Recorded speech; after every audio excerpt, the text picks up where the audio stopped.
نحمده ونصلي على رسوله الكريم أما بعد فأعوذ بالله من الشيطان الرجيم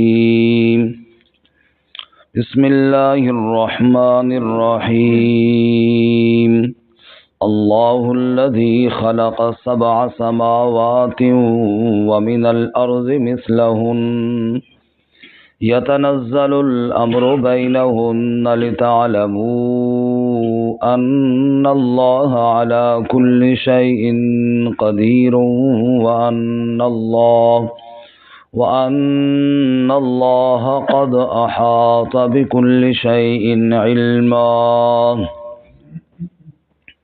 اللہ الذی اللہ کی وہ ذات ہے خلق 7 سماوات جس نے پیدا کیا 7 آسمانوں کو ومن الارض مثلہن اور زمین سے بھی انہی کے مثل یتنزل الامر بینہن اتارتا ہے حکم ان کے درمیان لتعلموا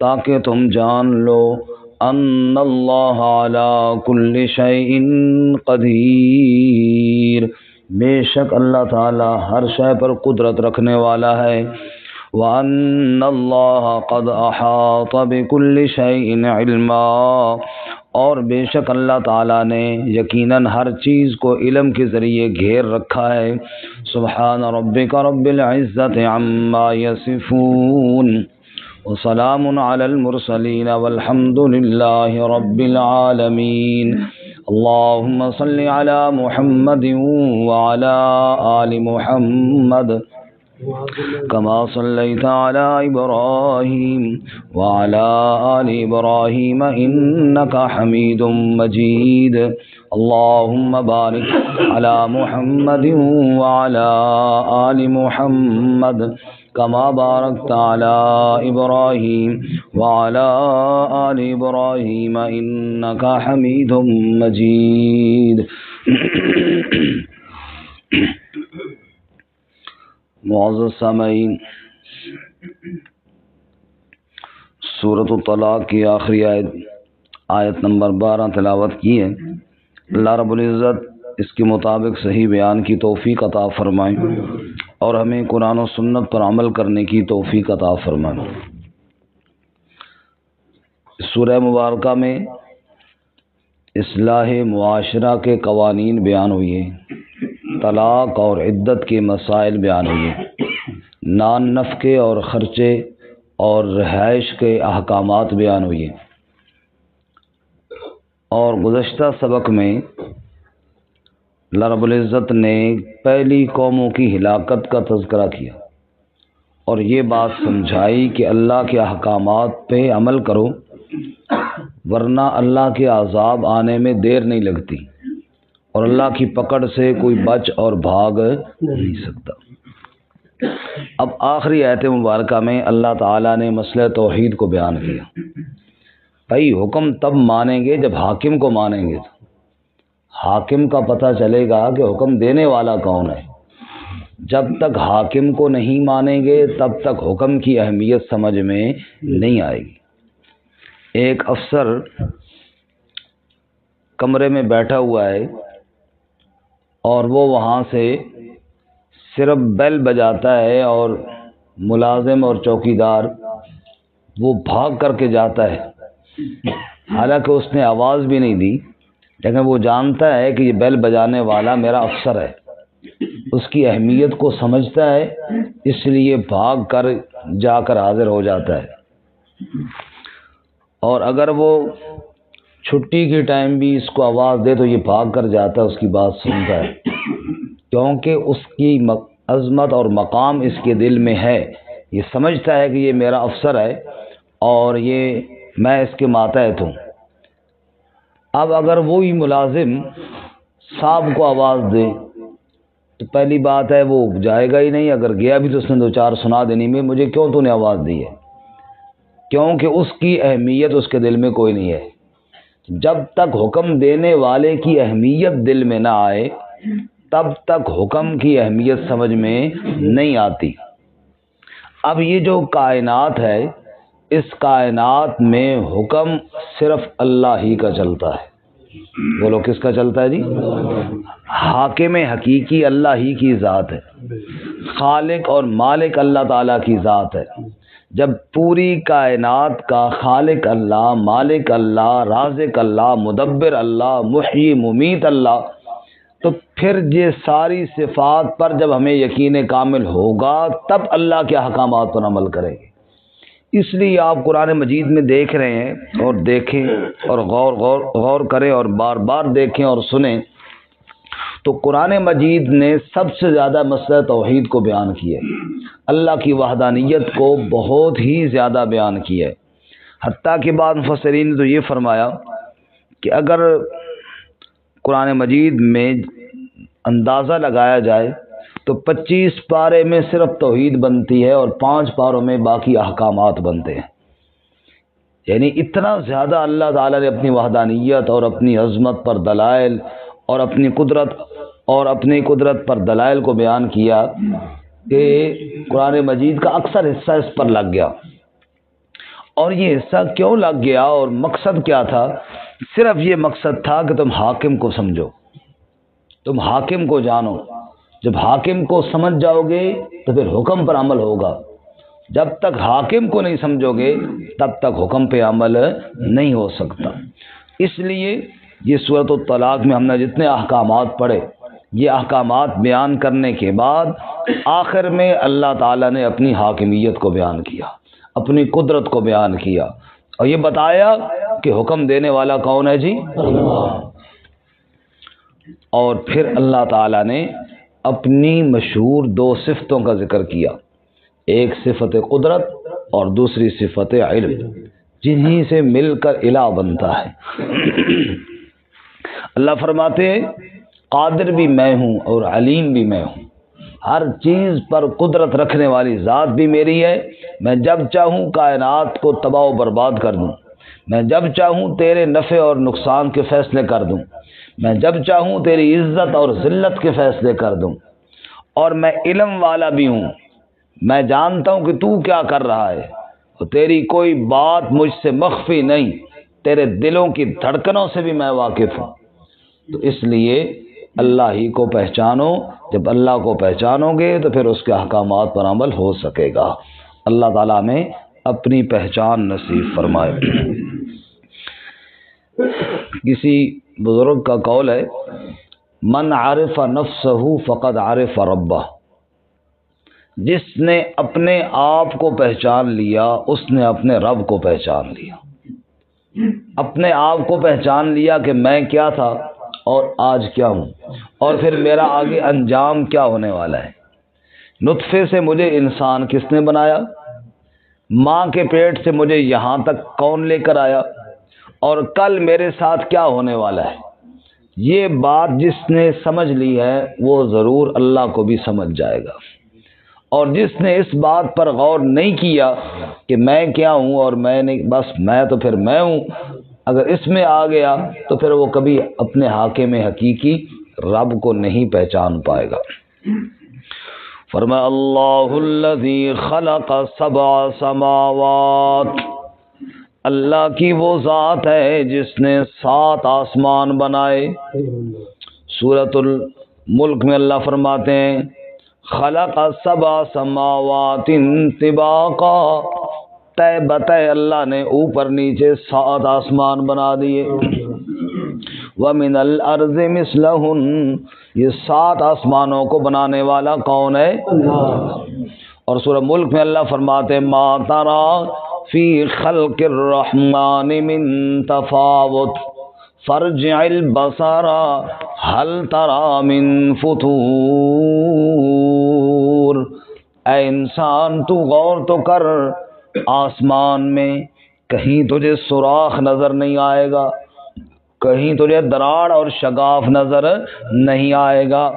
ایک بار نہیں، بار بار دیکھ، تو دیکھ دیکھ کر تھک جائے گا، تیری نگاہ تھک جائے گی، اللہ کے بنی کائنات میں تجھے عیب اور شگاف نظر نہیں آئے گا۔ یہ پوری کائنات میں آسمانوں کو سجانے والا کون ہے؟ سارے بولے جی کون ہے؟ فرمایا واہ واہ مولا تیری شان، پانی تے زمین ٹھہرائی، تھما باج آسمان، بغیر تھموں اور ستونوں کے آسمان کو کھڑا کرنے والا بھی کون ہے؟ تجھے ڈھونڈتا تھا میں چار سو، تیری شان جل جلالہ، تو ملا قریب رگے گلو، تیری شان جل جلالہ۔ یہ زمین بنی وہ فلک بنے، یہ بشر بنے وہ ملک بنے، تیرے حکم کن کا ظہور ہے، تیری شان جل جلالہ۔ اے اللہ تیرے حکم سے زمین بچھ گئی، تیرے حکم سے آسمان بلند ہو گیا، سورج چمک پڑا، ستارے چمک گئے، ندی نالے رواں دواں ہو گئے، پرندوں نے چہکنا شروع کر دیا، پھولوں نے مہکنا شروع کر دیا۔ یہ پوری کائنات میں جو کچھ دکھائی دے رہا ہے، خالق سب کا کون ہے؟ اللہ الذی خلق سبع سماوات، 7 آسمانوں کو اللہ ہی نے بنایا، ومن الارض مثلہن، اور زمین بھی انہی کی مثل بنائی۔ اب یہ وہ مقام ہے جس مقام پر مفسرین نے لکھا ہے کہ زمینیں 7 ہیں، 7 آسمان تو ہیں، لیکن 7 سماوات تو قرآن نے کئی جگہ واضح طور پر بتایا، لیکن 7 زمینیں قرآن نے کھل کر اس طرح نہیں بتایا۔ صرف یہ آیت ہے جو ابھی ہمارے سامنے ہے، جہاں پہ فرمایا وَمِنَ الْأَرْضِ مِثْلَهُنَّ، زمینیں بھی انہی کی طرح ہیں، آسمانوں کی طرح۔ اب مثلا ان میں اس لیے مفسرین نے 2 رائے اختیار کی ہیں۔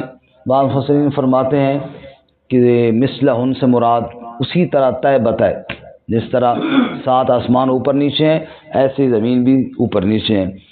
اور اس پر ایک اور صحیح حدیث دلیل بھی ہے، وہ صحیح حدیث یہ ہے کہ رسول اللہ صلی اللہ علیہ وسلم نے ارشاد فرمایا، جس آدمی نے ناحق ایک بالشت بھی کسی کی زمین قبضے میں کی، ایک بالشت کسی کی جائیداد پر ناحق قبضہ کیا، تو قیامت کے دن 7 زمینوں کا طوق اس کے گلے میں ڈالا جائے گا۔ ایک تو یہ وعید آ گئی ناحق زمین پہ قبضے کی، اور دوسرا یہاں سے یہ سمجھ میں آ رہا ہے کہ نیچے 7 زمینیں ہیں، اور وہ 7 زمینوں کا طوق اس آدمی کے گلے میں ڈالا جائے گا جس نے ایک بالش کسی کی زمین قبضے میں کی ہے۔ تو اللہ الذی خلق 7 سماوات ومن الارض مثلہن، جیسے طے بتائے آسمان ہیں اوپر نیچے، ایسے ہی طے بتائے 7 زمینیں بھی ہیں، اور دلیل مثلہن بھی ہو گئی کہ ان کی طرح ہیں زمینیں، اور وہ حدیث مبارکہ جو بھی میں نے آپ کو سنائی وہ بھی ہو گئی کہ جناب 7 زمینوں کا طوق، 7 زمینیں ہیں تبھی تو طوق ڈالا جائے گا۔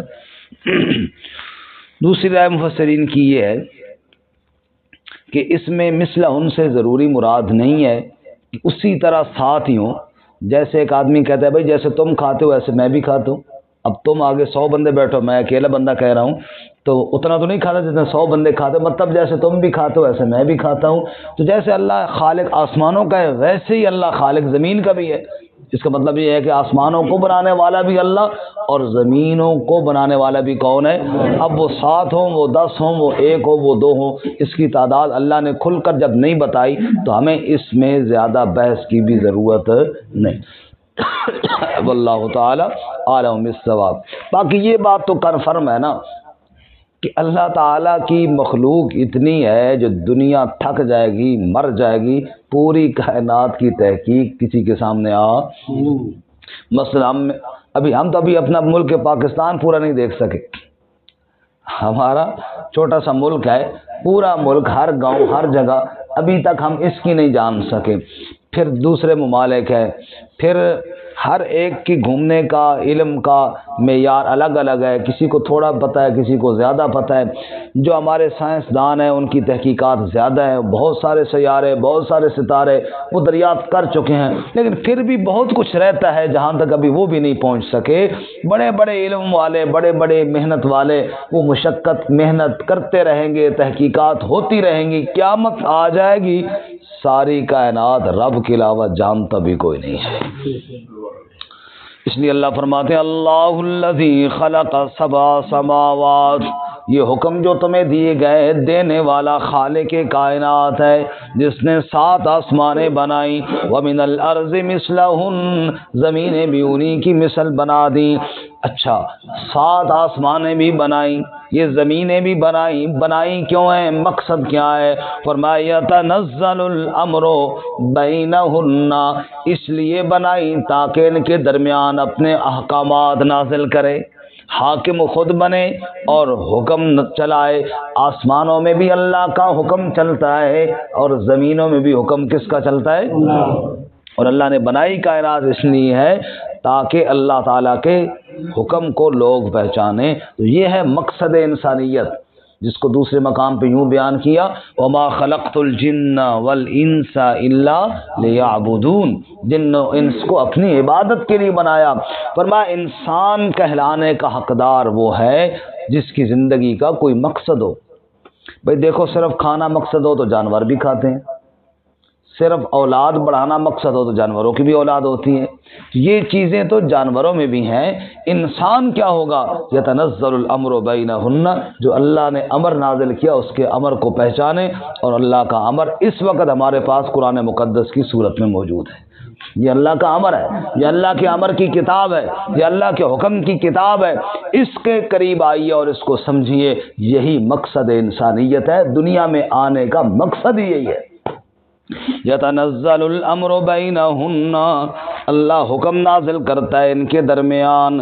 اچھا حکم کیوں نازل کرتا ہے؟ فرمایا تمہیں 2 باتیں سمجھانے کے لیے، لتعلموا، تاکہ تم جان لو۔ پہلی بات ان اللہ علی کل شیء قدیر، بے شک اللہ ہر چیز پر قدرت رکھنے والا ہے۔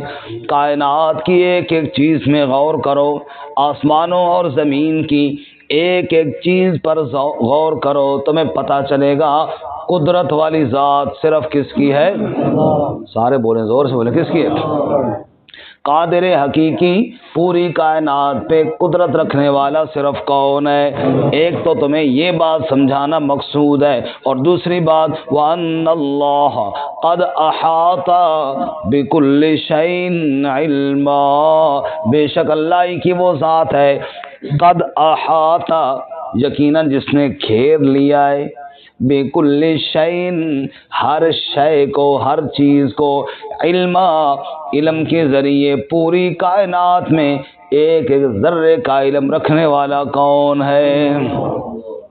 اور سورۃ البقرہ آیت الکرسی میں فرمایا وَلَا يُحِيطُونَ بِشَيْءٍ مِّنْ عِلْمِهِ إِلَّا بِمَا شَاءَ۔ یہاں دیکھیں قد احاطہ بِكُلِّ شَيْءٍ، اللہ نے ہر شے کو گھیر رکھا ہے، اور وہاں فرمایا لا يحيطون بشيء من علمی، اللہ کے علاوہ ایک شے کو بھی علم کے حساب سے کسی نے گھیر نہیں رکھا۔ مطلب اللہ ایک ایک ذرے کا پورا پورا علم رکھنے والے ہیں، کلی مکمل اور محیط علم اللہ کے پاس ہے۔ اللہ کے علاوہ کلی مکمل محیط علم کسی کے پاس نہیں ہے۔ فرمایا لوگوں حاکم کو پہچانو، حاکم وہ ہے جس نے 7 آسمان بنائے، اسی طرح زمینیں بھی بنائیں، اور پھر وہ حکم نازل کرتا ہے، احکامات نازل کرتا ہے۔ مقصد یہ ہے تم اس کی قدرت اور اس کے علم پر یقین کامل رکھو۔ اللہ تعالیٰ میں عمل کی توفیق عطا فرمائے۔